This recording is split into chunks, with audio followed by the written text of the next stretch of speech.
Full looking ఉన్నాయండి అసలు. శారీ చూడండి అసలెలా మెరిసిపోతుందో, దగ్గర దగ్గర మెరిసిపోతుంది. ఈ శారీయే గాదు, వీళ్ళు తీసుకున్న అన్ని చీరలు గూడా ఇలానే మెరిసిపోతా ఉన్నాయి. అసలు ఇది షైనింగ్, ఇంత షైనింగ్ ఎలా ఉందో ఏమో! వాష్ చేస్తే గూడా ఈ షైనింగ్ ఇలానే ఉంటదా? లేకపోతే ఉండదా అనేది తెలీదు గానీ, అసలన్నీ జిగేల్ జిగేల్ అంటున్నాయండి అసలు బ్లౌజెస్ అన్నీ. చూపిస్తా ఇంకా ఉన్నాయి. అవి కూడా చూపిస్తా. శారీ చూడండి. ఇది శారీ వచ్చేసి స్కై బ్లూ అనుకుంటండి.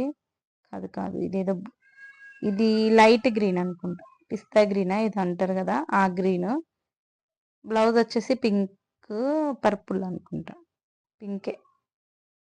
Blouse pink. ఇది ఇంకొక శారీ. ఈ శారీ వచ్చేసి గ్రీన్ అండి. బ్లౌజ్ వచ్చేసి పింక్ మీద ఇది ఆర్య వర్క్ ఏయించానండి నేను దీనికి. వాళ్ళు చెప్పారు అసలు ఆ వర్క్ గూడా వద్దు మాకని అన్నారులే గానీ, నేనే మరీ ప్లెయిన్ బాగోదని జెప్పేసి వర్క్ కంపల్సరీ ఉంటేనే బావుంటదని జెప్పి వేయించా నేను. ఇంక ఇది అయిపోయిందండి. ఇంకొక బ్లౌజ్ తీద్దామండి. ఇంకో బ్లౌజ్ చూద్దాం. ఇది సింపుల్‌గా ఆర్య వర్క్ ఏసి స్టిచ్ చేశాను.